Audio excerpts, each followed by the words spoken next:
Har'as hin jiran du'u yoomu hin du'u Hacaaluu yoomu akkam jirtan ilmaan Oromoo qaqqaali fayyaan keessan nageenyi keessan badhaadha bakkuma jirtanitti aafiyaan ibaadan maal fakkaatti jireenyi keessan fayyaan keessan baga jiraattan warri dhuftaniin hordofaa jirtan nu faffacaasaa nu qoqqoodaa ergaan irra isinii qabannee dhufe mata duree 3 mata duree 4 isinii qabannee dhufe jedha jalqaba irratti jaarsummaa mootummaan Itoophiyaa qabatee mootummoota Awurooppaa mootummoota Ameerikaa addunyaa hundaan nu bira dhaabbadhaa jedhu akkasumas mootummoonni addunyaa mootummaa Itoophiyaa Abiyyi Ahmad tarkaanfiin ati fudhataa jirtu tarkaanfii sirriidha hin deeggarra jechuudhaan biyyoonni garaagaraa gammachuu isaanii ibsachuu jiran haa ta'u ka mootummaan Itoophiyaa akkuma beekamu kanaan dura jaarsummaa mootummoonni guddatan akka Awurooppaa akka Ameerikaa biyyoonni Afrikaa hundi kadhatanii dadhabuu isaanii ni yaadattu kanarraa wal qabsiisuudhaan jaarsummaan kuni bifa kamiin dhufe waan jedhuufi waa'ee jaarsummaa kanarraa ni dubbanna. Mootummaa ce'umsaa paartileen siyaasaa Oromoo KFO fi ABO'n godhaa jiranirraas ni dubbanna. Filannoon bara kanaa filannoo eenyuti? Eenyuti filannoo geggeesse? Oromoon filannoo kanarratti hirmaatee jira. Burtukaan miidhagsaa waa'ee filannoo irratti maal jette? Filannoon baranaa milkaa'ee jira. Xaqlay ministeriin Abiyyiin Ahmad waa'ee filannoo irratti maal jedhe? Paartilee siyaasaa dorgomtoota paartileetiin deebii maal jedhu kenne? Kanaan wal qabachuudhaan qondaalli PP beekamaan ka qabsoon isaa Oromoo qofa irratti ta'e, ka gootummaan isaa Oromoo irratti qofa ta'e, ka jegnummaan isaa Oromoo irratti qofa ta'e, ka jabummaan isaa Oromoo irratti qofa ta'e, adde Taayyee Danda'aa Taayyeen jechuudha maal jechuudhaan fuula Facebook isaanii irratti barreessan. Kanarraa isin dubbanna. Kanaaf dhiirri ka ofii weerartu ka ambaa weerarti. Jegni ka ofii weeraru ka ambaa weerara. Gadheen ammoo obboleessaaf obboleettii nyaatti. Galtuun abbaaf ilma ofii nyaatti. Oppodiyoon dandeettiin isii warra Oromoo irratti malee saba biraa irratti dandeettiin qabdu. Kanaaf isa dhumaa irratti haasaa Taayyeen Danda'aa Jaal Daawud Ibsaa irratti barreesse mootummaa ce'umsaa irratti barreesse deebii gabaabduu isii isa dhumaa irratti qondaala PP ka dandeettiin isaa Oromoo biran tarre ka jabummaan isaa Oromoo biran tarre ka qabsoon isaa hayyoota Oromoo biran tarre ka cuukkoo fi cokoo malee waan biraa barreessuun beeyne isa kanarraa isin dubbanna. Kanatti aansuudhaan ammoo waraanni mootummaa kumaatamaan booji'ame Tigraay keessatti addabaabaayii irratti baasuudhaan waraanni Tigraay gara Maqalee fiduudhaan ummanni Tigraay gammachuu isaa ibsachuudhaan Abiyyi leebaa jechuudhaan waraana mootummaa kophee qullaa fooxaa qullaa magaalaa Tigraay keessa oofanii diqqaa guddaan itti kolfee mootummoonni addunyaa itti kolfite. Ameerikaan waggaa 20 ol Afgaanistaan keessa turte waraanni isii nam tokko booji'amee hin beeku. Waraanni Xaqlaay Ministeerii Abiyyi Ahmad muummee ministeeraa kantiibaa wucci guddaa ministeerii mootummaa naannolee ajajaa waraanaa ka ture Abiyyi Ahmad maaltu jira waraanni isaa kumaatamaan booji'amee waan dubbatuu fi waan jedhu walii wallaale qaanii caalu waan nama yaaddessu waan namatti dhagaamudha. Kanaan wal qabsiifnee isa kanarraa isinii dubbannaa eessaa haa jammarru sheer godhaa sheeriin isin hafaa dubbii jabduu isinii haasa'uu deemnaa sheer gochuun keessanis isinitti haa jabaatu. Jalqaba irratti jaarsummaa Abiyyiin Ahmad gaafateef Abiyyiin Ahmad jalqabuma irratti jaarsummaa maaliif gaafate ka jedhuuf mo'atamee gaafate akka tarkaanfii yookaan ejjannoo Profeesar Ahmad Cululleetitti paartiin Biltsiginnaa mo'atamee jennaan araara gaafate tokko kana. Lammaffaa irratti araarri kuni araara akkamii ta'uu qaba? Araarri mootummaan Itoophiyaa gaafate kuni araara akkamii ta'uu qaba? Tokko kana. Asirratti Oromoon gaheen isaa araara kana keessatti maali? Gaheen Oromoo araara kana keessatti maali? Tokko. Abiyyiin Ahmad ummata Tigraay wajjin nagaya buusuudhaa fi araara buusuudhaaf qophoodha jedhee jira. Qophoodha jedhee jira. Xayyib qophoodha. Addunyaan Abiyyi Ahmad dhiittaa mirga namoomaa ummata inni kumaatamaan rashshane ka kumaatamaan gudeedame ka kumaatamaan harki irraa murame qabeenya kumaatamaan barbadaa'e kana hundas kaasaa kabalchiisuun hin oolu. Haa ta'u Abiyyiin Ahmad waan dalage hundaa irraanfate fakkaata. Ummata ajjeese irraanfate fakkaata. Ummata rashshane irraanfate fakkaata. Qabeenya barbadeesse irraanfate fakkaata. Hin irraanfatamne hundi isaa akkasumas lafa jiraaf. Tokko kana walumaa galatti araara kana ummanni Oromoos diduun qabu, ummanni Tigraayis diduun qabu. Kun ejjennoo kooti. Araara amma dhufe kana ummanni Tigraayis diduun qabu, ummanni Oromoos diduun qabu. Ummanni Oromoo yogguu jennu paartileen siyaasaa Oromoo ummanni keenya ummanni diyaaspooraa qabatee warri Oromoo ta'e araara kana fudhachuu qaba. Araara kana akkamitti fudhanna? Akka Oromoo tokkotti akka ilaalcha kiyyaatitti ummanni Tigraayis araara kana fudhachuudha qaba. Marii godhuudha qaba. Araarri kun araara akkamii ta'uudha qaba? Jalqaba irratti araarri kun waa afur hujirra yoo oole qofa hujirra ooluu qaba. Waa afur hujirra yoo oole qofa araarri kun hujirra ooluu qaba. Tokko warroota yakka duguuggaa sanyii Oromiyaa fi naannoo Tigraay keessatti raawwate seeratti akka dhiyaatu. Tokko lammaffaa hidhamtoonni siyaasaa paartileen Oromoo dargaggeessaa qarree fi qarreen Oromoo hundi yoo hiikaman. Lama Xaqlaay ministeriin biyyattii Abiy Ahmad ufiin jedhee waamuu kantiibaan ajajaa waraanaa iddoo maratti aangoo ka qabu Abiy Ahmad yoo aangoo gadhiise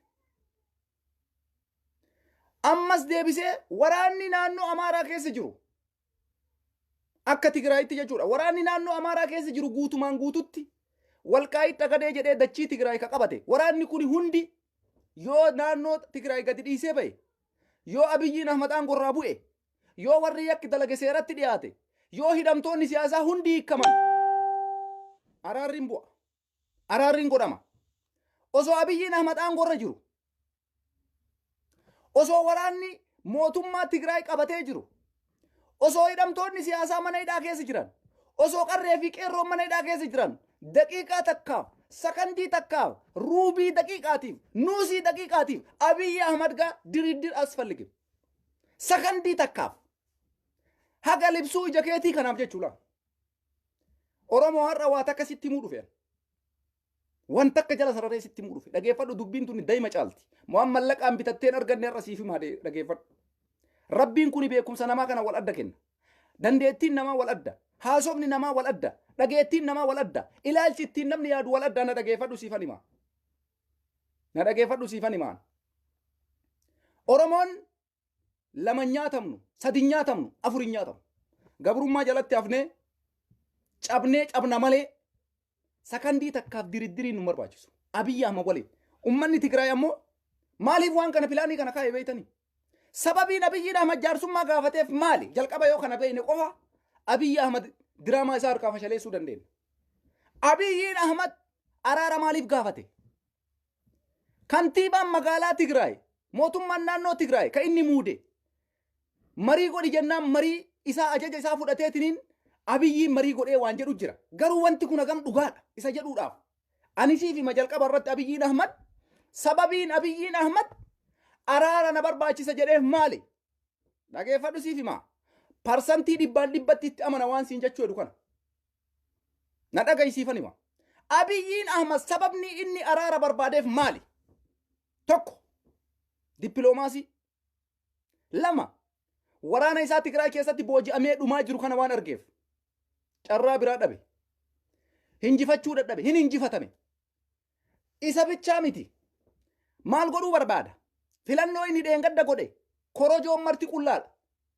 Oromooti ya Rabbiin umrii keessan isin haa dheeressu. Oromoo jechuun saba gaafa xiiqiiti. Nam tokko maqaa Abiy Ahmad dhahee namni korojoo takka filate hin jiru. Burtukaan miidhagsaa waan ibsitu wallaalte. Waan ibsitu wallaaltee mataa waliin galabbatamee waan gootu wallaaltee callistee taa'aa jirti. Oromiyaa keessatti Abiyyiin kophaa isaa dorgome. Nam tokko waraqarratti biltsiginnaa filatee hin beeku. Nam tokko biltsiginnaa hin filanne. Nam tokko jedhan filanne. Waraqaan marti korojoon marti qullaadha. Oromoo jechuun saba akkanaati. Oromoo jechuun saba gaafa xiiqiiti. Oromoo jechuun uummata kana saba akkanaa kanarraa Rabbiin isin baase yaa Oromoo. Waan ittiin bilisoomtanillee itti walii gallee jirra. Isa dhumaa irratti isinii dubbadhasan. Sheer godhaa waan ajaa'ibaati dubbiin irra. Dubbiin dubbii ajaa'ibaati irra nama baay'ee saamee isiniif hima ajaa'iba. Keessattuu namni qulqulluun Oromoon qulqulluun Oromoon caacutiin bakka takkatti yaate Oromoo caacutii bakka takka yaate san jaamsuudhaaf Oromoon qulqulluun dhiyaadhu haasaa kana dhageeffadhu yooyyaa babbaaroo jenne dhageeffadhu seeni. Abiy Ahmad araara ka gaafateef jaarsummaa ka gaafateef maal jedhe beektu Awurooppaa na dhaqqabi Ameerikaa na dhaqqabi wucci guddaa Faransaa akkas jedhe ebaluun akkas jedhe mootummaan Chaayinaa akkas jedhe imbaasaaddarri ebaluu akkas jette ati ebaluu akkas jette jaartiin ebaluu akkas jette amma kanatti deebi'e laalime wayita kaleessa ati kootu jettuun shiftaa wajjin mari'adhu durriyyee gaa xuutna kaashii gaa jedha har'a hoo bakkee sadii siite dubbiin dhageeffadhu siima mee har'arraa kaase Oromoo Abiyyi Ahmadiif waggaa sadii qofa kenniif waggaa sadii dippiloomatii isaa akkanuma harka ajjeesi Itoophiyaan birrii takka alarraan argatin Ameerikarraa Awuroopparraa biyya kamiirraayyuu jalaan galin takandii takka ittiin kennin iriftii ittiin kennin uf duuba jalaan deebi'in lola haa dhaabuu baatu itti dhiisi waan Abiyyiin Ahmad baatii dhuftu keessa bara dhufu barana osoo hin taane bara itti aanu rabbii kiyya kakadhe Abiyyii dhiisi qondaalli mootummaa takka magaalaa san keessatti mindaa namaa kafaluu danda'uu dhiisi qotee bulaa irraa qamadii saamee buna saamee garbuu saamee qotee bulaan gadi yaa'ee akkanatti Abiyyi Ahmad harruut godha akka ummanni Tigraay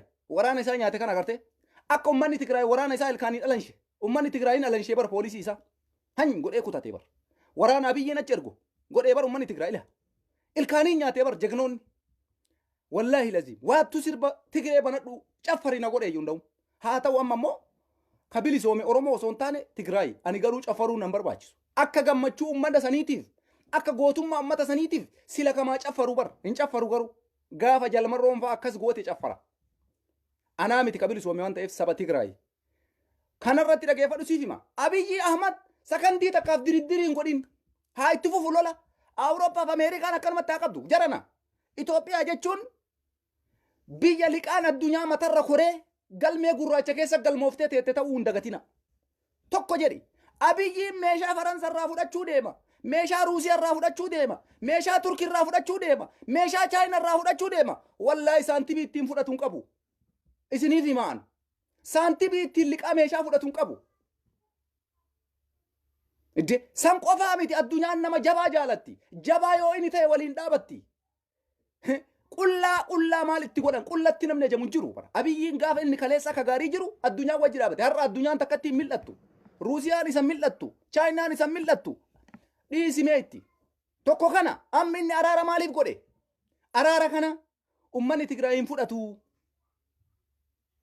ummanni Oromoo hin fudhatu jidduu kana keessatti akka nama araara gaafatu godhe akka nama nagaa buusuu godhe mallaqa Awurooppaa doolaara yuuroo biyyoota gamtaa Awurooppaa ta Ameerikaa baankii addunyaa irraa mallaqa shaqqaluu barbaada argitee dubbii isa birrii shaqqaluuf deema beeka biyyi nam rakkatee qullatti hafee jennaan Awurooppaa na dhaqqa bijaa jira Ameerikaa na dhaqqa bijaa jira garuu addunyaan ammoo gowwaa akka isaatii miti addunyaan gowwaa akka isaatii miti inni bar biyya bulchuu kana jira nama Abiyyi nama gizee aaree waan fedhe dalagee gizee gammade waan fedhe dalagu itti fakkaata akkasii bulchaa jira bara biyyi yeroo itti dhagaamee aaru waa fedhe balleessa yeroo mirqaana qabu ammoo uma biraa hojjeta biyyi akkasii bulchuun hin danda'amu yeroo miizaa jakeetii waan fedhe goote yeroo aariin si jirtu waa balleessite yeroo gammachuu qabdu waan fedhe godhuu hin dandeessu wanni akkasii jiru hin jiru Umar al-Bashirarra mootummoota addunyaatiif kennamuudhaaf nama 5 guyyaa eeggata isinii galee wanni Abiyyiin amma araara kana fideef birrii kadhachuu deemaa jira Awuroopparraa birrii kadhatu edha Ameerikarraa birrii kadhatu edha baankii addunyaa birrii kadhachuu edha birrii isaa kana fashaleessuudhaaf akka inni saantibii kana arganne godhuudhaaf maali araara kana fudhachuu qaba Tigraayis Oromoonis fudhachuu qaba fudhatee hoo maal godhuu qaba pilaanii jala gadi kaa'uudha qaba tokko ummanni Tigraay Abiyyiin aangorraa bu'uu qaba araarri godhamuudhaaf osoo Abiyyiin aangorra jiru araarri bu'uu takka illee hin jiru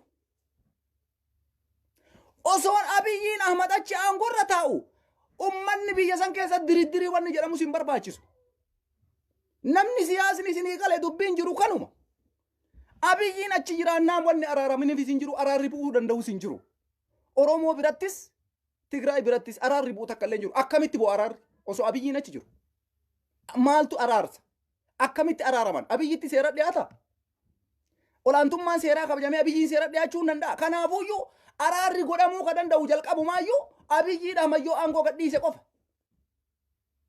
shuuf dhugaan jirtu tana fudhadhu liqimsi lammata ammoo yakkamtoota akka Abiyyi Ahmad waliin warroota nama ajjeesuu keessatti hirmaatan ummata gudeeduu keessatti hirmaatan hundi isaa olaantummaa seeraatiin seeratti dhiyaachuudha qaban diridirii jechuun kana araara jechuun kana bakka kun hin taanetti Abiyyi Ahmad masaraa mootummaa keessa taa'ee araara wanni jedhu hin dalagu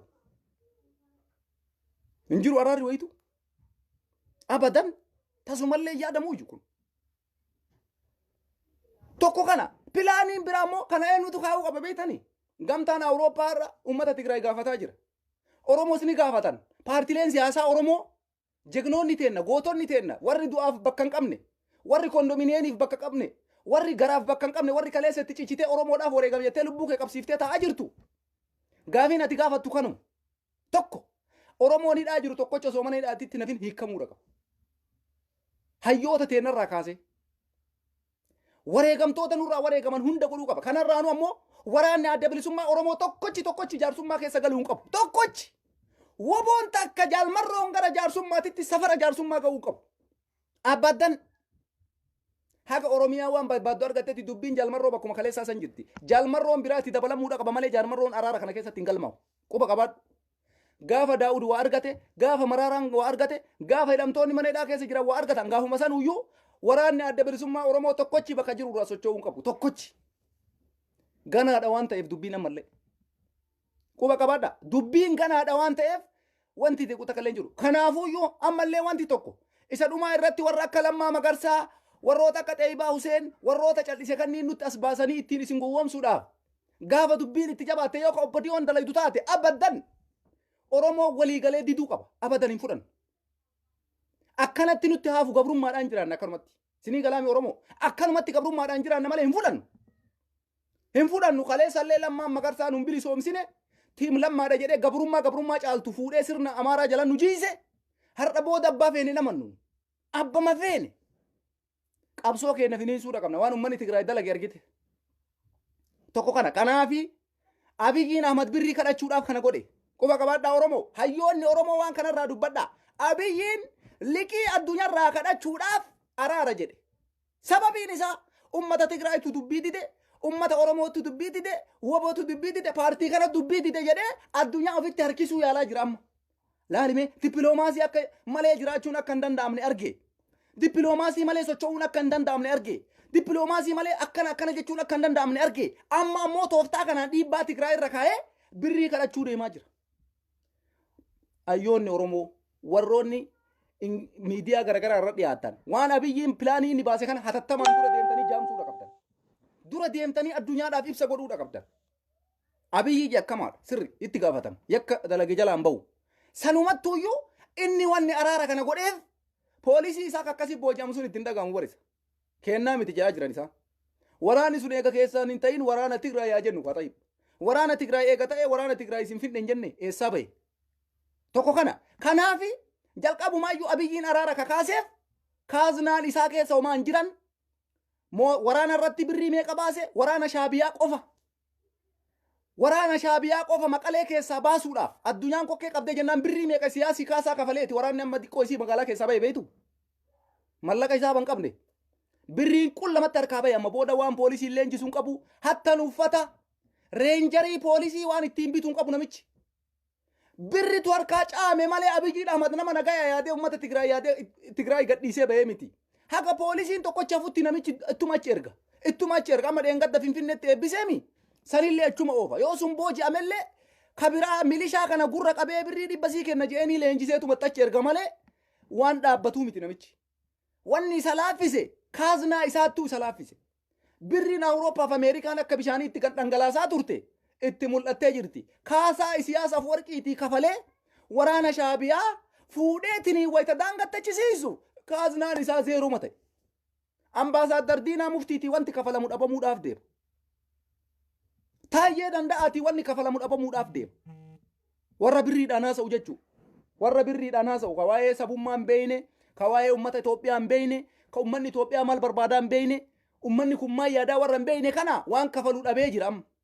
Poolisiidhaaf ammoo uffata reenjarii waan ittiin jijjiiruu dhabuudhaaf deemaa jechuudha.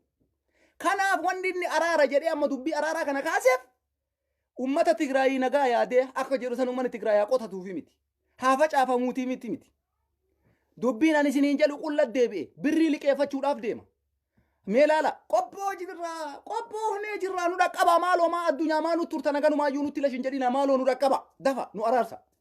Maaliif birrii kadhachuu deema jarana isiniin galuu taaktikiin birriidhaaf deema inni araarri Abiyyiin Ahmad yakkamaadha yakkamaa wajjin araarri hin jiru jarana dhugaa rabbii isinitti himaan mootummaan ce'umsaa Itoophiyaa yoo hin dhaabanne araarri takka illee hin jiru abadan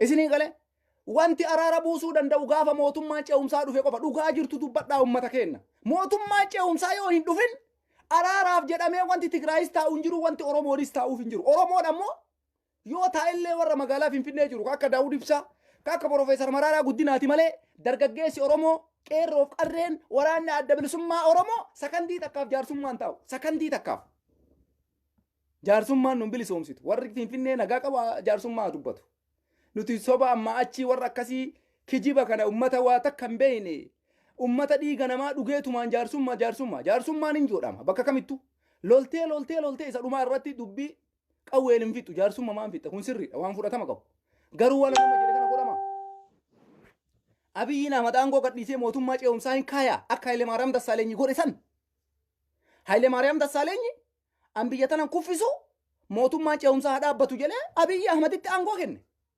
har'a Abiyyiin Ahmad san gochuu danda'a hin godha akkas ka godhuu fi kan goone ammoo lafa kaayaniitiin itti argisiisuu jechuudha mootummaan ce'umsaa dhaabbachuudha qaba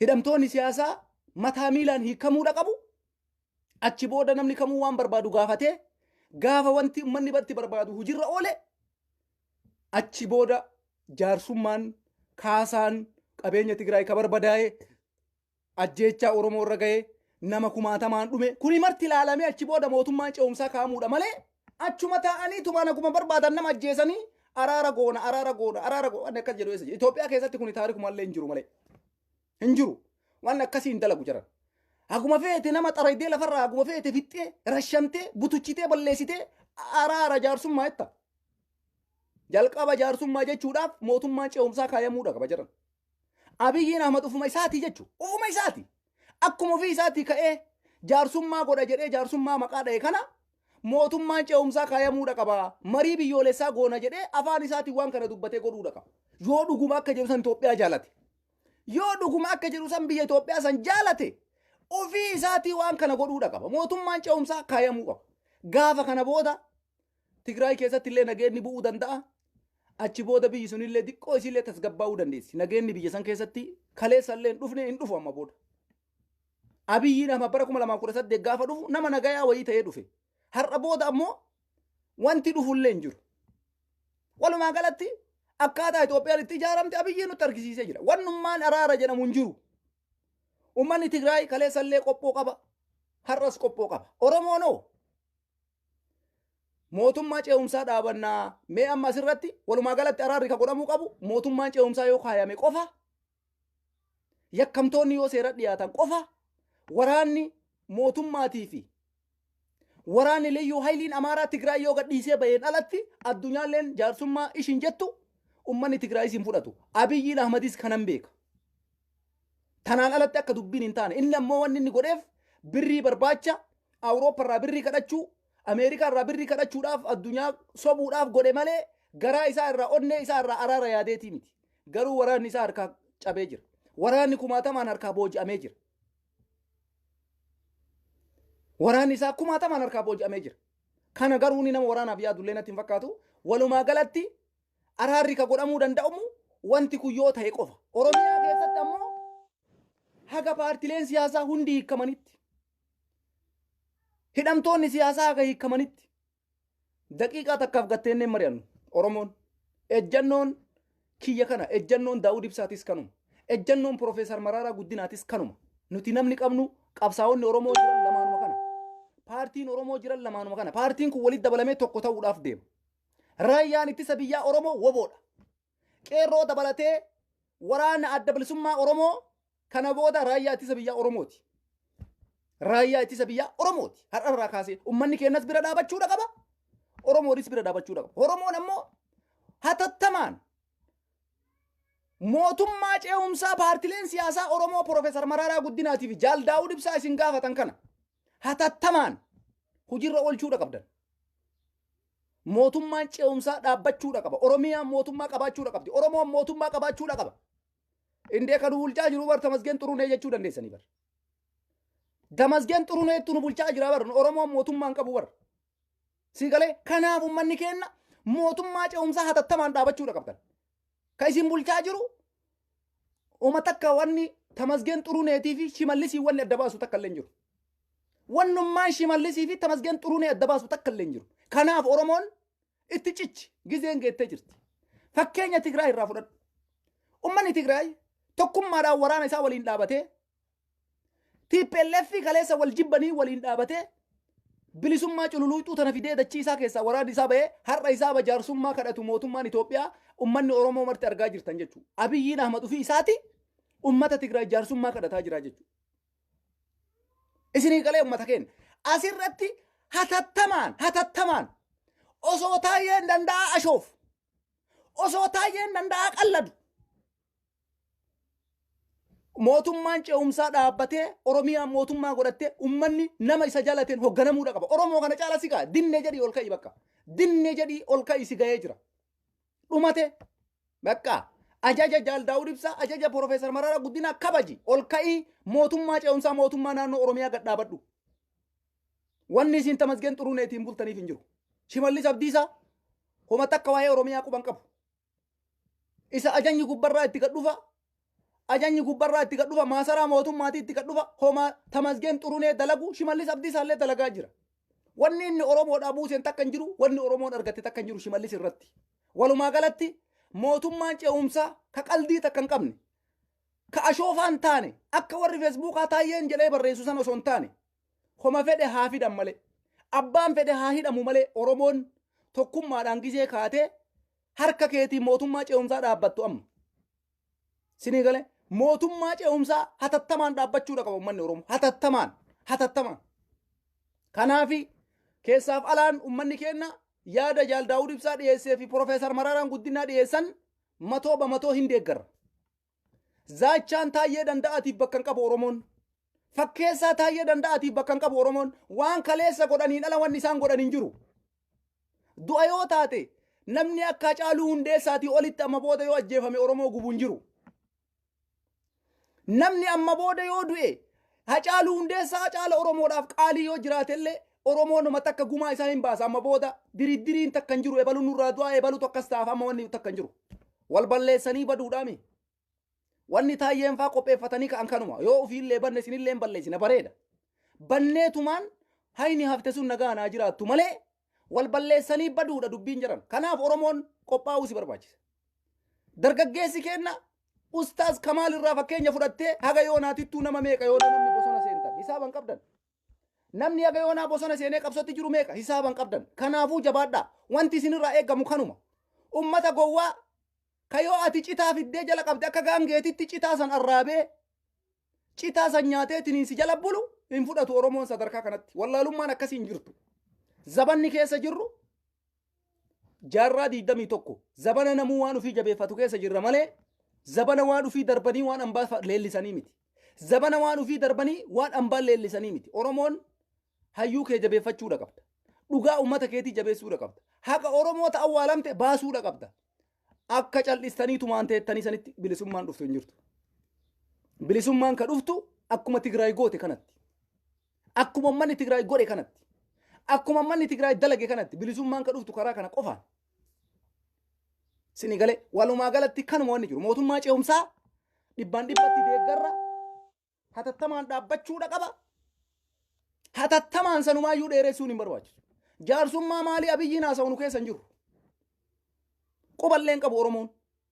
Quballeen qabu. Nuti gaafa akka namaatitti namni namummaa keenya beekee ayisii qeebalu nuun jedhee waa'ee jaarsummaa dubbanna. Oromoon maalummaa kee itti argisiisuudha qabda. Maalummaa kee itti argisiisuudha qabda. Kanaafi mootummaa ce'umsaa paartileen siyaasaa Oromoo jedhaa jiran dhibbaan dhibbattiin deeggarraa. Mootummaan ce'umsaa hatattamaan dhaabbachuudha qaba. Oromiyaan mootummaa qabaachuudha qabdi. Mootummaa ittiin bultu qabaachuudha qabdi. Kanuma isiniin jechuu barbaanne uummanni keenya nama isiniin hoogganu tokko qabaachuudha qabdan. Paartileen siyaasaallee sodaa dhiisan uummanni Oromoo kunis sodaa dhiisi. Tigraay irraa baradhu. Tigraay irraa baradhu. Wa alaikum assalaam. Welcome ustaaz. Baga nagaan dhuftan Abuu Musaaf. Kanuma wanni isiniin jennu ustaaza keenya ustaaz Kamaal Heboo onnee teenna quutuu nu qabbaneesse Oromoo fallisi baasu takkattiin san qofa. Taayyee waliin gattaa'ee mari'adhaa. Taayyeen kana barreesse Abiyyiin akkas jedhee Shimallis akkas jedhee wallahi qubayyuun qabnu amma irraanfadha. Ani siin jedha Oromoo lubbuun qaaliidha. Hayyuun keessa wanni isin Jawaar jaalattan jira.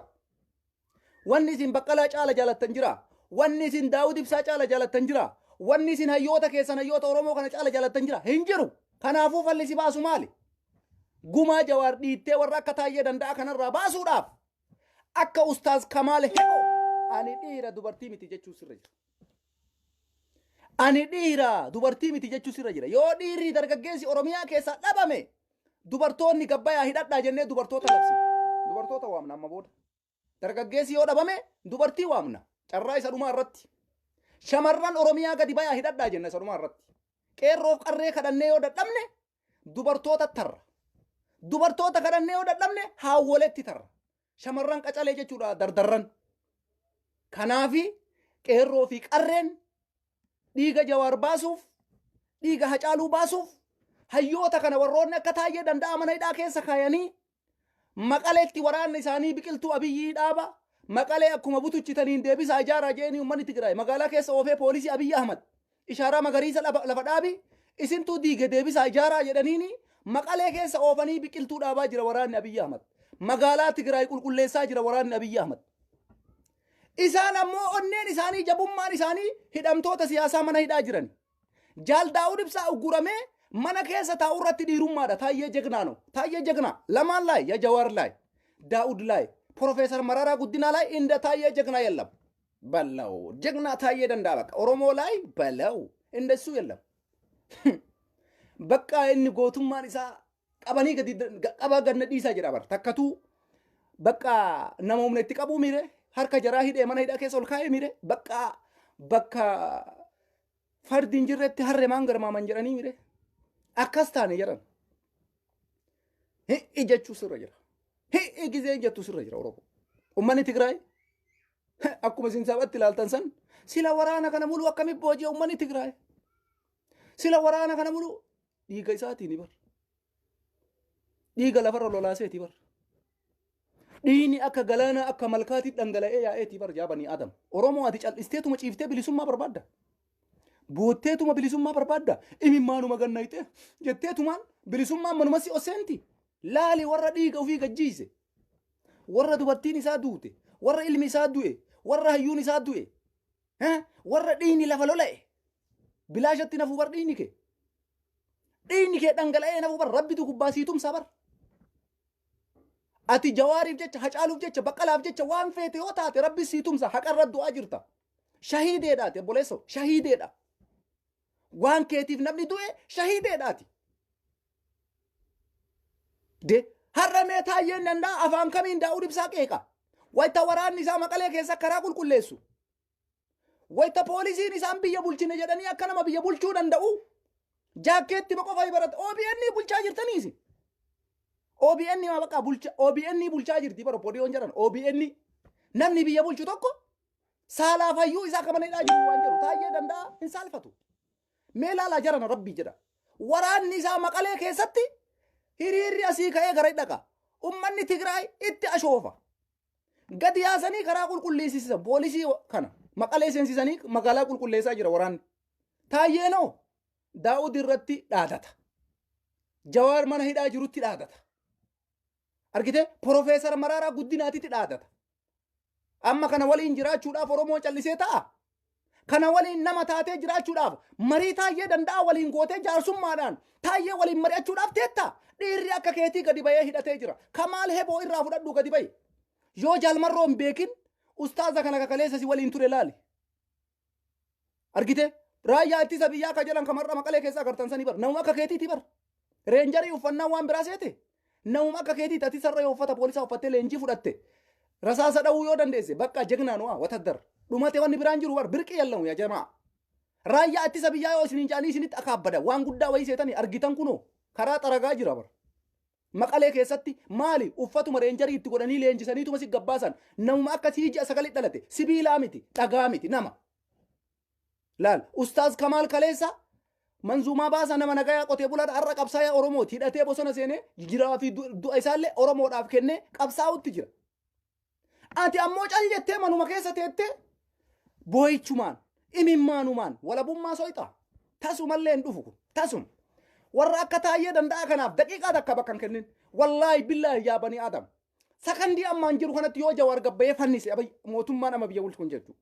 Sakandii takkaaf duuban deebiin Oromoo sakandii takkaaf xiiqii keessa galtee taayee danda'a kana akkam godhee argadha irratti jajjabaachuudha qaba malee Oromoon biyya keessa jirtu gizeen ashururuu jedhanii wassooggatan taree jira. Ummanni kun Oromoo irratti malee dandeettiin qaban. Wallaahi dhugaa isinitti hima. Oromoo irratti malee dandeettiin qaban. Ani wanni isinii dhaamu. Maali beektanii? Jala teettanii mana keessa teettee waan jedhiniin. Mana keessa teettee taayee hin qeeqin. Finfinnee teettee taayee hin qeeqin. Baalee roobee teettee taayee hin qeeqin. Magaalota Oromiyaa kutaa 11 keessa teettee taayee hin qeeqin. Akka dhiiraa zinnaara kee hidhadhu. Dhiira yoo taate as naa bahi jeeyin. Itti laakka yabboo akka ilmoo dhiiraatitti itti argisiisi. Maaliif isii jala teettee hidhamta? Maaliif shin'aa tana jala teettee mana hidhaa seenta? Maaliif gadi galoo tana jala teettee mana akka dhiiraa hidhattee gadi baatee bosona seentee itti argisiisu sirra jiraa jechuudha. Sii galee kanuma wanni isinii dhaamu dargaggeessa kenna. Haga feete Jawaar jaaladhu magaalaa keessa teettee waan takka naasayin. Dhaqi gadi bahi hin barbaannu qabsoo mana keessaa har'a.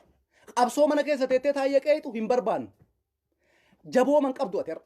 Ka sirba baastus ka waan feete jettus magaalaa Finfinnee teettee magaalaa Oromiyaa garagaraa keessa teettee mootummaa arrabsuu mootummaa radduulu ati fayyaan qabdu.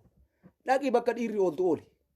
Bakka dhiirri ooltu ooli hujii itti argisiisi obboleessoo. Argite raayyaa ittisa biyyaa jechuun Tigraayisitti argisiisee jira. Yaa Oromoo raayyaa ittisa biyyaa jechuun kam isin argitan kanaa kuloo karaa xaraysiisaa jira. Qawwee maqabaa fi malee waan biraa namu akka keetiiti. Gadi bahii qabsaa isin jedhee fakkeenya sii kaa'e Tigraay. Iizii akkasii iigii qabaa maarrii akkasii waraan akkasii aliifatis waraana bar yoo hidhanne. Mee laalarra fakkeenya ustaaza laalime. Qawwee qabatee woboo waliin faaruu isaa itti fufaa qabsoo itti finiinsa.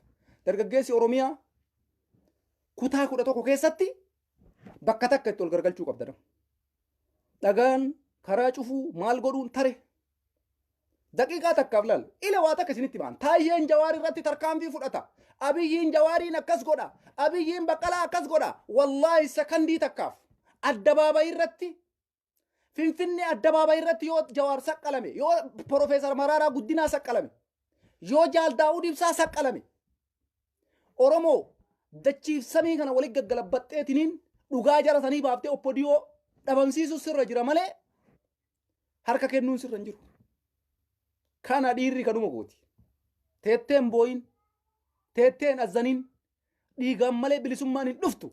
Osoo wareegaman kafaliin walabummaan dhuftu takka illee hin jirtu. Ustaaza irraa baradhu. Artistoonni Oromoo magaalaa Finfinnee keessa teettanii Oromiyaa garagara keessa teettanii Abiyyi irratti sirbitan yoo Abiyyiin rakkoo isinirraan ga'e isinii booyuun dhaqqabnu nuti akka dhiiraa gadi bayaa hidhadhaa isinis ilmuma namaati. Garaa keessan muradhaa woboo dabalamaa qabsoo finiinsa amma booda kanatti isin waamna malee mana keessa taa'ee Abiyyi diqqeessi mana keessa taa'ee Abiyyi waa jedhi woboo waliin taatee sirbaa qabsoo geggeessuu dandeessa. Sirba kee itti dhiichisaa qabsoo finiinsuu dandeessa. Allaqee zabanni biraan jiru amma zabanni tare zabanni amma akka isin yaaddanii sun tare Abiyyiin furmaanni takkattiin isin itti bilisoomuu dandeessan karaa hidhannoo qofa isiniin jedhee isinitti himee xumure. Yoo isinitti fayyadamuu wallaaltan sun rakkina keessanii rakkina Abiyyiiti miti. Carraan takkattiin jirtu hidhachuu qofa Itoophiyaa keessatti aangoo argachuudhaaf isiniin jedhe Abiyyiin Ahmad. Carraan takkattiin Itoophiyaa keessatti jirtu hidhachuu qofa aangoo argachuudhaaf isiniin jedhe Abiyyiin Ahmad. Kanaan alatti jaarsummaadhaan diriddiriidhaan mariidhaan aangoo argadha ka jettu tasumallee yaadiin siin jedhe. Kana eenyutu nuun jedhe Xaqlaay Ministeerii isin jettaniin Abiyyi Ahmaddu jedhe. Qabataman nutti argisiise. Kanaafuu Oromoon kanuma godhuu qaba. Fallisii jiru hidhachuu matoo bamatoo.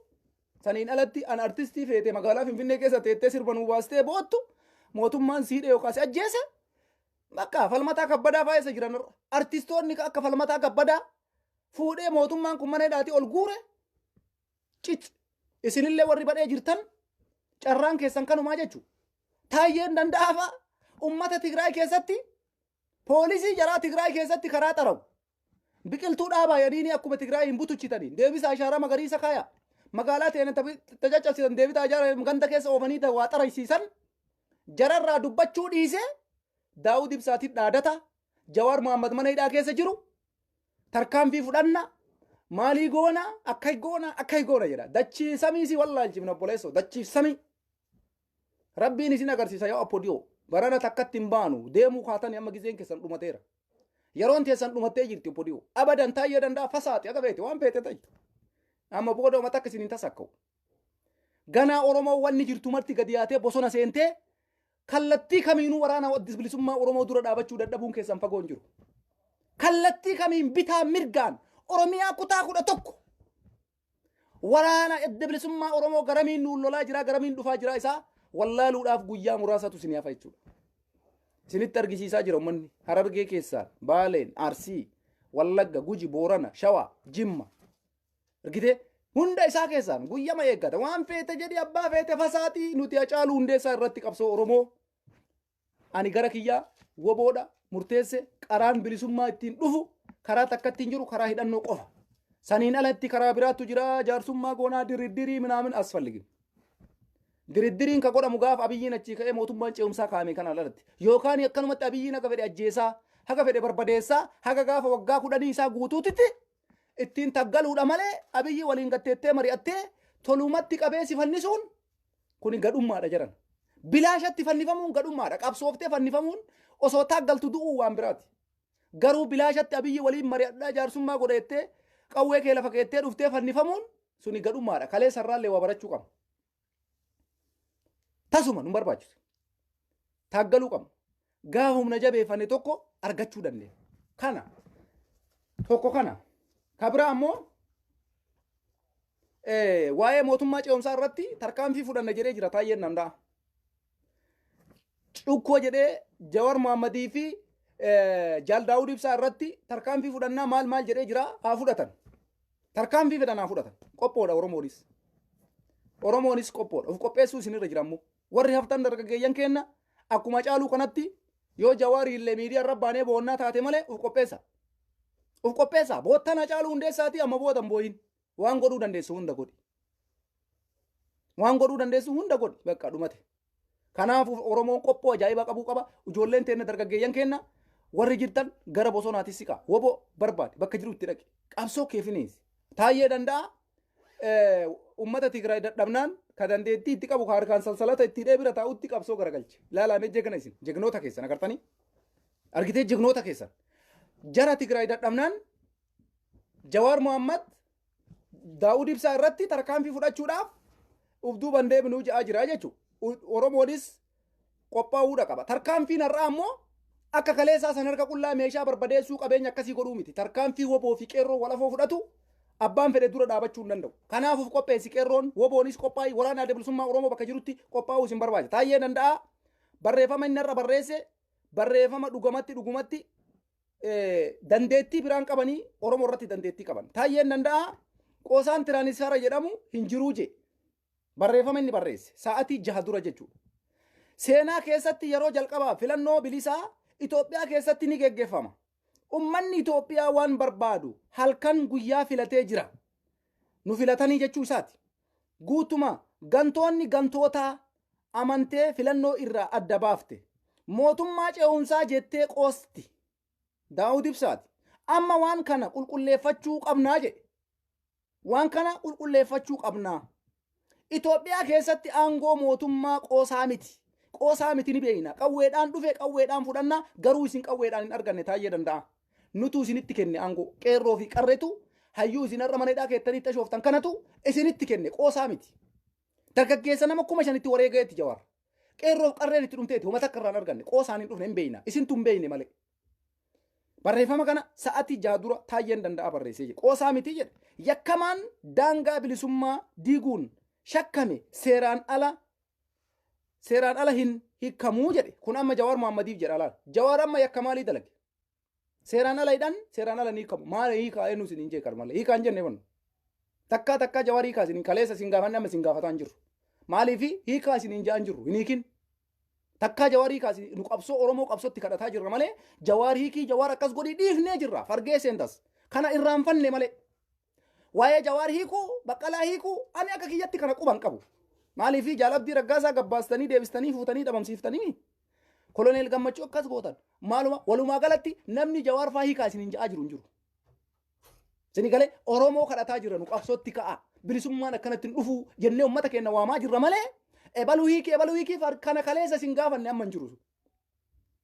Jara kana osoo ajjeeftanillee Oromoon waan jarri irratti du'an kana galmaan ga'uudhaaf dargaggeessa kenna kam goonee gara qabsooti gu'amnaadha malee kanu jedhaa jirru. Taayyee Jawaarii kee Abiyyi Jawaarii kee kaleessa sin gaafanne kanaan hin gaafadhu akka dhuunfaa kiyyaatitti lama of hin gowwoomsu jechuudha. Yakkamaan daangaa bilisummaa diiguun shakkame seeraan ala hin hiikamu. Qoosaan gantuu fi galtuu hin ta'uu jedhe. Gantuuf galtuun eenyu akka taate yeroo adda sii baasa. Taayyee danda'a areedu. Ati dandeettiin kee, beekumsi kee, jabummaan kee, jegnummaan kee, gootummaan kee Oromoo qofarratti. Waraana kee ka magaalaa xaragu, waraana kee ka kumaatamaan booji'amu, waraana kee ka magaalaa tokko guutee bakka dhaabatu dhabe, waraana kee ka waan nyaatu dhabe beelaan dhumaa jiru. Silaa jara san irratti gootummaa argisiifta. Garuu jegnummaan kee nu qofarratti. Jegnummaan kee Oromoo harka qullaa jirtu beeytaami itti caffare. Waan feete irra barreessi si dhabamsiifna. Ol antummaa seeraa fudhanna. Fudhadhu. Nasbeen Hacaaluu Hundeessaa qaaliidha Oromoodhaaf. Tajawaaris qaaliidha. Tabaqqalaatis qaaliidha. Nasbeen Oromoo kamiitu ummata Oromootiif qaaliidha. Nuti waan amma isin haasoftan kana quban qabnu. Dargaggeessi keenna maalitti jiraadha kan gaafataa jiru. Qeerroof qarreen maalitti jiraadha kan gaafataa jiru. Jaarsoleen maalitti jirtiidha kan gaafataa jiru malee yaa Taayyee danda'a Jawaarii ki yaa Taayyee danda'a akkas godhi yaa Abiyyi Ahmad akkas godhi kana kaleessa isin gaafannee kanarratti akka isin waan takka hin hojjanne beeynee Oromoo qabsoo keenna ka bilisummaa karaa tokkotti waamutti jirra jechuudha. Kanaan alatti Oromoon amma booda of gowwomsuun hin barbaachisu. Kanuma filannoo Taayyee danda'a kanuma siin jaasi. Dandeettiin kee Oromoo qofarratti obboleessoo. Si arginee jirra. Kaleessa juntaa chaaw chaaw jettanii akkanatti akkasitti akkasitti akkanatti akkamitti akkanatti akkamitti akkasitti akkamitti akkanatti.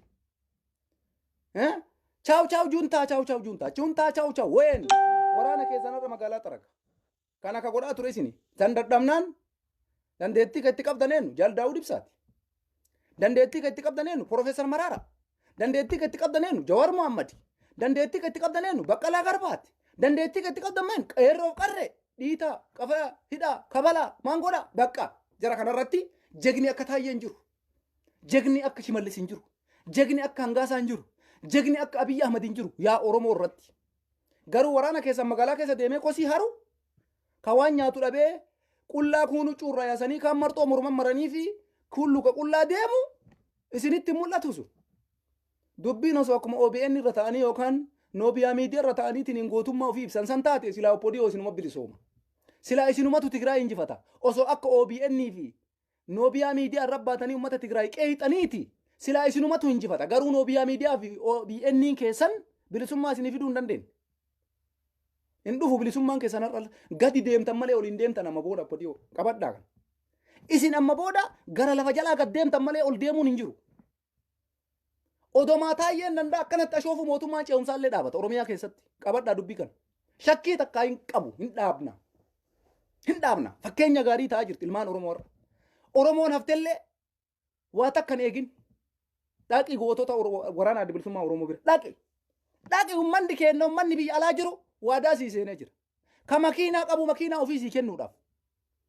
Akka uummanni Tigraay lafee isaatii fi lafeedhaan wala boome kanatti waan qaburraa uummanni keenya ufi cichee qotee bulaan keenya qamadiidhaan qixxaadhaan waan qabuun siiqii isinii guduunfuudhaan isin bira dhaabata. Taasifaa muriinaa dargaggeeyyan keenya. Cal'istaniitumaan har'a nama meeqatu Hacaaluu Hundeessaatiif gubataa jirtan ijoolle. Nama meeqatu haceedhaaf maraachaa jirtan ijoolle. Nuti kalolaanii jirru Abiyyii miti. Oromiyaadhaaf lolaa jirra. Oromoo bilisa baasuudhaaf. Oromiyaa walabaa dhaabuudhaaf. Hayyuun keenyaa kabajamuudhaaf. Artistiin keenyaa kabajamuudhaaf malee Abiyyi Ahmad kophaa isaan lolaa jiru. Sirnaan lolaa jirra. Sirna mormaa jirra. Siigalee biyyi hayyuu keessiin kabanye mootummaan hayyuu keessiin kabanye abadan. Abiyyii miti kan itti duulaa jirru. Amma nam tokko waanumaan Abiyyi irra duulutti fakkaata. No. Waan Abiyyiin ittiin deemaa jirutu faallaadha. Kanaaf itti duulaa irra malee Abiyyii waan Oromoo ta'u osoo dalagee namni dura dhaabatu hin jiru jechuudha. Dhugaan jirtu kana. Kabiraa waa'ee filannooti. Filannoo baranaa irratti paartileen siyaasaa hirmaatanii nuufa. Hundeen isaanii eenyu? abbaa torba keenaa lakkaayi ati kan eenyuti hundee warra kee himadhuuti ati kan eenyuti hundee warra kee himadhuuti mee hundee jaraa haa qoran warri barana filannoo dorgome eessaa dhufan saba kamii paartii kamii eessarraa bayan gosa kamirraa dhufan dhuguma jarri kun paartilee siyaasaati yoo wayi bakka kanatti keekiyyaa badhaadhaa isin barbaachisa keekiyyaa badhaadhaa isin barbaachisa ati kan eenyuti jedha ati kan eenyuti maaliif beeytanii ati kan eenyuti wanni isinii bannuuf ati kan eenyuti ati kan eenyuti sirba san isinii banuu barbaacha maaliif beeytanii sirbi kun waa qaba ati kan eenyu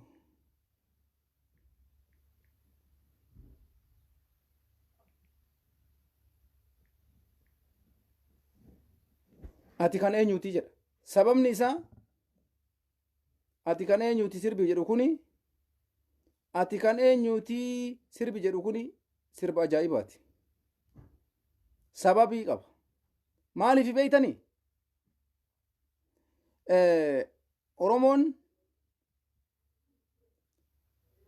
oromoon filannoo kanarratti eenyu dorgome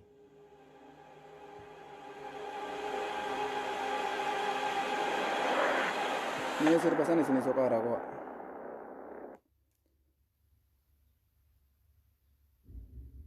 yoo kana taate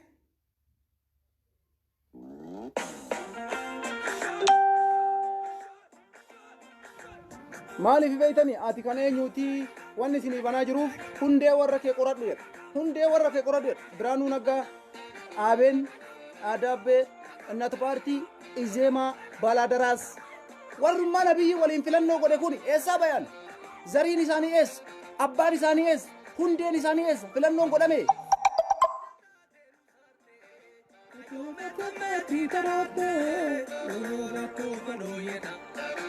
Mergi korke jedha keenya mootii nu warra seenaa fagooti isinitti hima sababa wanni zarii jara kanaa qoradhaa isiniin jedhee warra filannoo geggeessa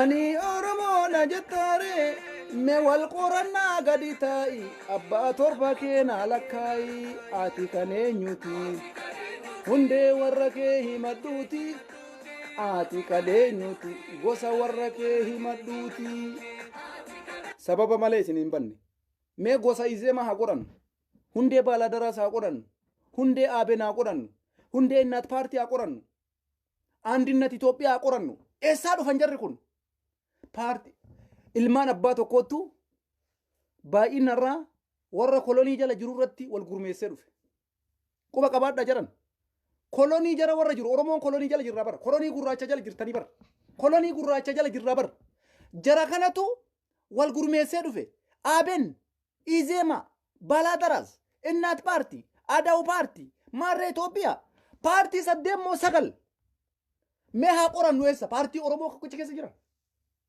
hundi isaanii ilmaan Minilik ilaalaal dubbii ilaalme jara kanatu nurratti wal gurmeessee dhufe jara kanatu Manchester ta'ee Chelsea ta'ee Barcelona ta'ee Real Madrid ta'ee mallayaa gosa godhatanii dhufan malee jarri tokko argite mallayaa isaanii qofatu wal adda mallayaan Izeemaan godhatu ka Abeen godhatu ka Baalaadaraas godhatu ka Innat Paartiin godhatu ka Maarree Paartiin godhatu ka Andinnat Itoophiyaan godhatu bifti isaa wal adda malee jarri hundeen isaanii tokkoma kaayoon isaanii tokkoma wanni itti wal mormanis hin jiru ayya tayyib oromoon filannoo keessatti hirmaatere kanaaf abiyyiin maal jeen sagalee baay'ee argadhe sagaleen natti baay'ate waa takka rakkoon hin jiru isinii qooda isinis paarlaamaa seentanii jeen filannoon hin jiru kwa argite waanuma argadhe san irraa isinii qoodee sagalee makiyya kana fudhattanii isinillee paarlaamaa seentu laalimee filannoo Itoophiyaa keessa geggeeffama maaliif ilmaan abbaa tokkoottu gosa gosaan wal qurmeessee paartii 8 ijaaratee dhufe yaani oromo matu kafaa'oo paabaa'oo paartii abaa'oo ammallee paartii maalii jedha paartiilee oromoo 11 san jarumatu filannoo irra hirmaata jechuudha paartii amaaraa kan akkanuma keessa galchee amma warri filannoo irratti hirmaate mallayaa gosa godhatanii siitii ta'anii Manchester United ta'anii Real Madrid ta'anii Barcelona ta'anii hundeen isaanii jarri kun marti tokko Abiyyiin Ahmadoo guddicha jaraati jechuudha hangafa jara kanaatiin warra abbaatochi bootaniin mallisaalleen jedheeni jara kana jala qabee deemuun jara taphattoota xixiqqoo tanniin jechuudha gosa wal ijaartee dhufte Chelsea taate Manchester taate Madrid taate Arsenal taate jarri tuni ilmaanuma abbaa takkaattu jalaan dhufe inni hoo gubbaa guddichi gubbaa warra boota jaraatiin ga'uu deemu abbaa isaanii bira fiduudhaaf deema qabrittillee itti fidu geessaatumaan jira barinni sinii galeemi abbaatochi bootaan hin mallisaalleen jedha qabritti galaa fi boota abbaatitti deebisaa sarrabbitu isa beeka anillee hin beeku atis hin beektu abbaatochi bootaan mallisaalleen taarik hin dagmaalleen jedhee boota abboota isaanii san geessuu deemaanii jira ilmaan isaanii hoo jalaan akkanuma kottoonfatanii filannoo goonee jaan filannoo oromoon eessatti keessa hirmaate mee paartii kamtu keessa hirmaate bilchiginnaan oromoo bakka buuti oromoo ta'uu qofa malee ofaan oromoo dubbachuu malee bilchiginnaan tokkoffarratti hangafa amaaraati hangafa paartii amaaraa bilchiginnaa Abiyyiin Ahmad hangafa amaaraa jedhamee waamama malee hangafa paartiilee oromoon jedhamu oppodiyoon kaleessallee afaan hiikuudhaaf uumamte malee oromoo bakka buuteeti miti turjumaana tiranisleetii afaan hiikuu mallas zeenaawiin oppodiyoo gaafa ijaaru haa afaan hiituufi malee oromoo irraa waa dubbattuufi miti bakka afaan tigriffaa dhibetti afaan haa hiikaniifi malee oromoo irraa waa mormattii oromoo bakka buutii jedheetii mallas oppodiyoo ka ijaara kanaafuu filannoon baranaa kuni oromoo gara mimaanuun ilaallatu ummanni oromoo akkasuman filanne burtukaan miidhagsaa waan gabaaftu dhabde korojoon marti saaxinii yoo nu ballu waraqaa qullaa dhabde waraqaa qullaa nam tokko waa ittiin guunne ummanni dhaqeetuma lubbumaaf keessa gagguuree biraa lixe waa takka osoo irratti hin barreessin waa takka osoo hin filatin waan godhan wallaalanii haga har'aatitti waan ibsan dhabanii izeemaan guutumaan guututti kufee indahum aabentu mooyatee iyyuu filannoo sinigale akkuma kilabiin biyya takka ilmaan abbaa tokko wal dorgomte sanittu paartii aabentu sagalee wayii argate akka amma warri filannoo jedhaa jirutti waan himan wallaalanii afaan cuqqaalamee haga har'aatitti lafumarra harkisaadhaan achi harkisan as harkisan korojoon tun qullaa yoo tana bannu tun qullaa yoo tana bannu tun qullaa paartii badhaadhinaa afaan biraan dubbatu bakka badhaadhina malee akkamitti paartii badhaadhinaa waaman kanaaf oromoo filannoon gooneeti amma wanni sirraa eegamu maali mootummaa ce'umsaa dhaabbachuudhaati mootummaa ce'umsaa dhaabbattee ummata ilmaan abbaa tokko maqaa baafatteetiin kilabii tokko wal gurmeessitee maqaa jijjiirattee Chelsea taatee gosa fakkaattee isin dhuftee isin shawwadde tana oromoon hatattamatti hayyoota isaanii paartilee siyaasaa bira dhaabatee mootummaan ce'umsaa dhaabbachuudha qaba sinii galee kanaafi warri filannoo dorgome guutuun isaa ilmaan amaaraati akka nama wal mormuu fakkaattee aabeen akka jedhe izeemaan akka jedhe baalaadaraas akka jedhe innat paartiin akkas jedhe Itoophiyaan dinnat paartiin akkas jedhe kuni marti ushatii oromoo ittiin gowwomsuudhaaf abiyyiin ammoo hangafa jaraati isin hin jee jira bilchiginnaan hangafa paartii amaaraati bilchiginnaan amaaraati hangafa isaaniiti eessa deemaa jira boota abboota isaaniitti deemaa jira qabritti Hayila Sillaasee dhaquu fi qabritti Minilikitti dhaqanii fi gara isaan deeman nutu hin beekne malee ya abbaatochi bootaan hin mallisaalleen jedhanii qaanii jiran isaan akka jedhani oromoonoo hin deebisaniif hin deebisuun yeroon ammaddan isin baata dargaggeessi kenna wanni isin dhaamu waamichi isin dhiyeessinu falli jiru takkattiin ustaaz Kamal waan biraatiif isinitti hin baane bosona wanni dhaqeef kootu yaa oromoo qabsoon bakka jirtu kana karaan dhugaa kana isin jechuudhaaf dhaqe nama kamuu ta'ee qabsoo karaa nagaa isin jiru nama kamuu ta'ee abiyyi waliin diriddirii goona isin jiru nama kamuu ta'ee abiyyi waliin marii goona isin jiru nama kamuu ta'ee oppodiyoo waliin marii goona isin jiru abadan hin fudhatin abadan isinitti haafu bilisummaan wallahi isinitti ma oromoon bilisummaan isinitti haafu bilisummaan oppodiyoo waliin nama booda bilisoomtan isinitti haafu hin fudhatina yoo dandeessan gurra kee qabadhu mataa kee si juqquradhu akka dhukaasa tukurii dhageen funyaan kee hidhadhu garaa kee hidhadhu gadi bay yaa banii adam gadi bay ani tanuma isinii waamu saniin gara kaanitti sakandii takkaaf oppodiyoo waliin araaraman goon wallahi ani isinitti manani Jawaar caala jaaladhu hin jiru Jawaar Muhammad yoo hin ajjeef namoonutti araaramtan jedhan hin araaramu oromoon hin ajjeefna yookaan nuun ararama jedhan. Maaliifi dhuguma dhukkuba Oromoo balleessuu Oromoo hundeedhaan bilisoomsina. Oromoo dhugarraa bilisoomsina jennee yoo kakaanu taate karaan takkattiin ittiin du'a Oromoo dhaabuu dandeenyu haqa Oromoo deebisuu ni dandeenyu qawwee qofa isiniin jedhe Abiyyiin Ahmad qawwee qofa. Kanaaf Tigraay irraa baradhu zabana Haile Sillaasee zabana Mangistuu yeroo ummanni Tigraay Mangistuu cabsee biyya qabatu Oromoo ati yeroo san jirta. Ijoollee lama jirtan kun yeroo san jirtan hin jirtan. Har'a hin jirtaniini Tigraay waan dalay dagartanii imimmaan bootteeti Tigraay. Miidiyaa marraa iyyiteeti Tigraay. Sini galee akka itti jarri qabsooftee Abiyyi Ahmad harka kennachiifte Oromoo diqqaa guddaa beeka. Dhiiratu beeka, dubartii beeka, jaarsa beeka, sheeka beeka, qeessi beeka. Kanaaf Oromoon Itoophiyaa harka kennachiisuu yoo dandeette, yoo barbaadde falli takkatti hin jiru mataa keetii yoo jalmarroo taate qofa. Mataa keetii yoo jalmarroo taate qofa. Paartiin takkattiin nu qabna amma boota paartii ABO qofa. KFO fi ABO'n ooltanii osoo hin bulin walitti makamuudha qabdanis.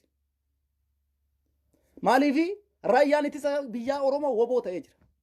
Aangoo qabattanis qabachuu baattanis takkatti deema. Yoo duutanis takkatti du'a. Yoo jiraattanis takkatti jiraadha. Dhugaan Oromoodhaaf falmitan waan ta'eef jechuudha. Warri dhugaan Oromoodhaaf falmu bakka takkatti ba'e. Duuti teessan waliini, jiruun teessan waliini har'arraa kaase. Paartii lamaan kan ABO fi KFO'n tokko ta'uudha qabdan. Tokko ta'uu qabdan har'arraa kaase. Waraanni keessan woboo. Ummanni keenya ummanni ala jiru isin faana dhaabbata. Bakka. Alla qallata. KFO minamina isaraamuun baala. Nuti kabeenu woboodha ABO. Paartii tokkocha qabna paartii ABO'ti.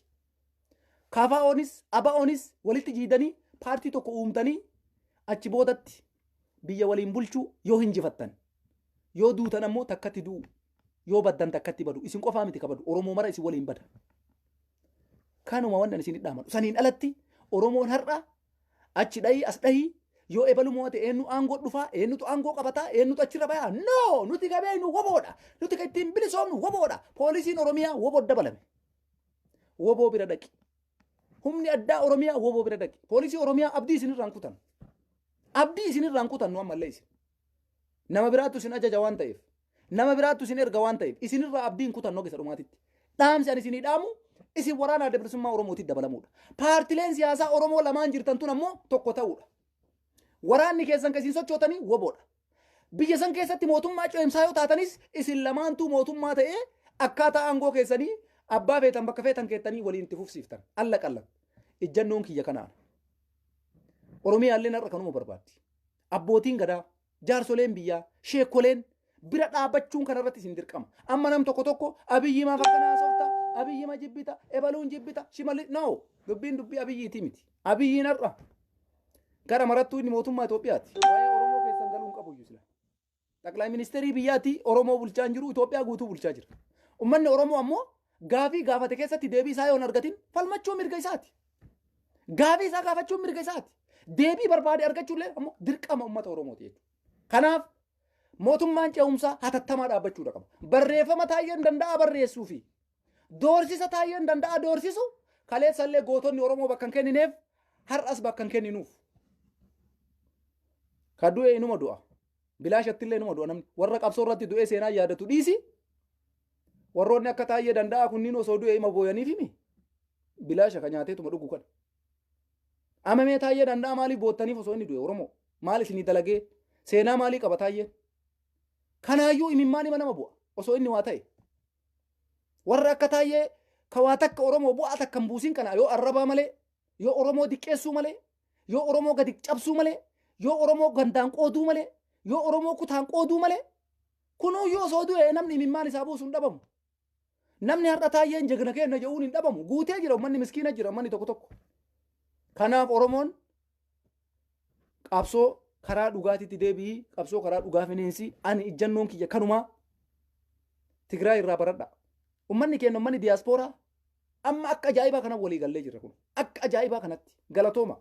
Kaleessa wanni isin mormaa turreef lakki qabsoon teena takkattiidha. Paartii tokko barbaanne. ABO waraanni keenya woboo Maraaraanis Jawaaris Daa'udis Kolonel Gammachuun Ayyaanaanis Jaalabdiin Raggaataatis waliin laphee isaanii hidhatanii akka Dabratsiyoon akka Geetaachoo Raddaa sanitti loluudha malee ani kafaa'oodha ani abaa'oodhaan hin jiru amma booda hundi keenya raayyaa ittisa biyyaa Oromooti.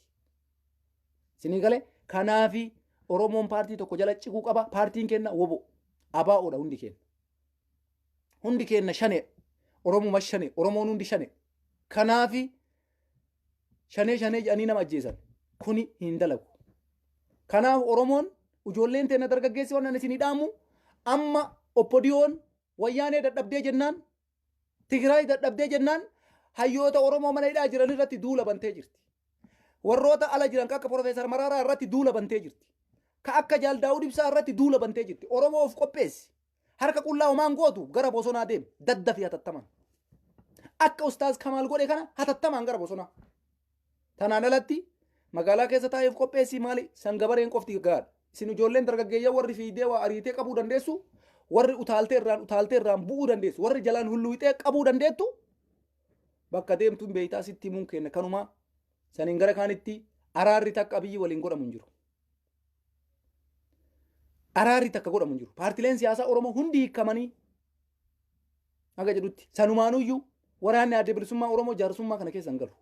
Taphadan warri galaa jedhee woboo waamullee hin jiru amma booda. Namni galii kootu meeshaa hiikkadhu waraana adda bilisummaa Oromootiin jedhu tokkochillee hin jiru amma booda. Tokkollee tasumallee amma booda wanni akkasii deebi'ee nu mudatu. Kootu hiikkadhu galii kootu akkas ta'ii no. Gaafa isin waan Oromoon qabu hunda Oromoo kuni keeti jettanii murteessitaniif qofa waraanni Oromoo galee hiikkata malee amma booda akkuma bara dheengaddaa bara 2013 osoo wallaalummaan nu jirtu. Abiyyi Ahmad Oromoon nuu dhufe ilma abbaa gadaatti nuu dhufe jennee gammannee osoo waan isaan hubatin eessa akka inni ture maalirra akka inni ture osoo addan baafatin gammachuudhaan waraana adda bilisummaa Oromoo hiikkachuu qabda jedhanii dirqamsiisaa turame sun amma booda irra deebi'ameen dalagamu seenaan akkasii. Yoo woboon dogoggoree galee hiikkadha jedhee iyyuu achitti dhoorguudha qabna. Hiikkachuudhaan qabu. Oromiyaan waan barbaaddu argattu malee gaafiin Oromoo deebitu malee wanni Oromoon barbaadu waan Oromoo harka ta'u malee saniin gara kaanitti gatteennee mari'annaan kaleessa kute. Oromoon amma booda humna kee jabeeffachuu qofa wanni si baasu. Kutaa Oromoo 11 keessatti Oromoo tamuu addaan baasuun hin barbaachisu. Kutaa feetee dhaladhu. Jabaachuu si barbaachisa. Kijiba waree fakkeessaa isaan miidiyaarra ta'anii akkas taane uummanni nu filate nam tokko hin filanne korojoon qullaadha. Qullaa boordiin filannoo waan himu wallaale isin hin jabarra. Burtukaan hin agartanii akka isin intaloo sana akka isin mimil'attee cinqamtee waan taatu wallaalte. Korojoon qullaa. Uummanni keenya uummata akkana naqqa'e. Uummata sadarkaa kanatti qarootee maqabe jechuu Oromoo. Galanni Rabbii hin badin.